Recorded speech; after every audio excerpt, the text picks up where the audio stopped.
to surplus value the equivalent of the variable capital and the constant capital. So what we have is, through this diagrammatic form, is a relationship between this ratio, BC over AB, which is surplus labour over necessary labour, which relates surplus value over variable capital, S over V. But also from this diagram, we can also see that there's a relationship between the new value added, which is, if you like, the green, and the recreation of existing value, which is the blue. Okay, these are really important ratios, which I will explore a bit more.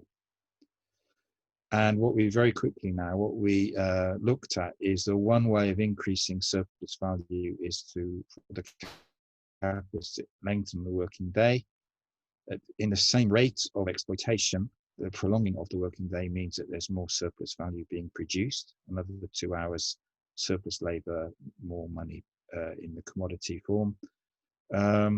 And another way to increase surplus value is the one that Marx didn't explicitly theorize, and we say, following Marini and others he should have done, is the decrease of wages. So surplus labor can be increased by almost the equivalent of lengthening the working day, but by shortening the amount of time it takes to replace the wages, because the wages are lower. And then finally, and this is familiar to Marx, but not in this representation, Marx talks about relational surplus value, and he talks about the innovating individual capital, which increases labor productivity. In effect, it means that more value is being produced in the same amount of time. So this angle increases. We have more value added, or more new value created, is a better way of putting it, in a given amount of labor time. Okay, this is known, Marx calls this enhanced labor. It is creating, under the conditions of competition between capitals in the sector, the innovating capital is able to enhance the productivity of its labor. But that's a short-term, if you like, effect, because once all the other capitals in that sector also adopt the innovation, then this enhanced labor will actually decrease. And this is a condition I'm showing here now. But there can be a residual effect of the increase in social productivity.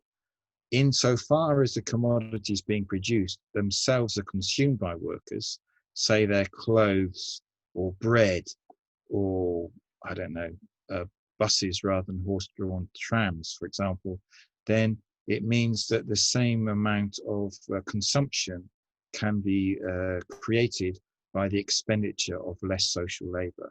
In other words, the increase in social labor productivity will reduce the value of labor power, not because the use values are any less, but because they're being produced more efficiently and cheaply. And if that's the case, then it's possible to decrease the part of the working day which is necessary labor time and increase the surplus labor time across society as a whole. That's Marx's understanding of relative surplus value.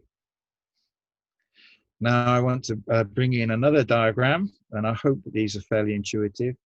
It was either tables or diagrams, and I've opted for diagrams. Basically, going back to our idea of rate of profit. So we have a total capital advanced at the beginning of the year. We have another amount of capital at the end of the year, and the difference between the two is the annual profit, the excess at the end of the year. And we can almost express this increase as a gradient, as a degree of increase, okay? Now I put these two together. So on the outside of this diagram, it's getting a little bit complicated, I admit. We have the capital advance at the beginning of the year, the capital at the end of the year. But within the capital advanced, the total capital advance, some of it is used up and is transformed into the commodity directly. Constant capital goes over, variable capital buys labor power produces more value than it itself costs, new value created. Okay, So we have a subset of the total capital advanced is the capital which is used directly in the valorization process. Right? This is quite a fair representation of Marx's argument in diagrammatic form. And if you look at the numbers, we can also read it off the example of numbers. And in this example, with a 25-25 on capital used up, what we can see is a rate of surplus value of 100%, then the commodity value will be 75, the increase is 25, so increase of surplus value of 25, which if we turn that directly and immediately into profit would be 25 over 100, 25%. So you can see how these things connect up. Now, what Marx's solution is actually saying is that in the low organic composition of capital sector, there's less constant capital and more variable capital. There's more surplus value at the same degree of exploitation, the same rate of surplus value produced.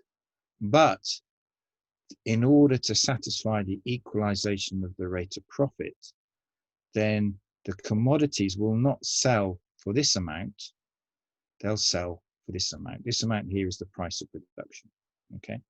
That's their cost plus an amount which is the average rate of profit. So commodities in the low organic composition of capital sector sell below their simple value. They sell at a modified value, which is called the price of production. But by selling at that value, the capitals will obtain the average rate of profit. And the converse applies with the high organic composition capital. So we've got a lot of capital being used up, relatively less workers employed, relatively less surplus value being produced, and this price of production is lower, this simple value, sorry, is lower than what's required to meet the average annual rate of profit. So the price of production here is higher than the simple value. This is another way of representing what Marx was saying. Now, this is all very well, but how does this happen?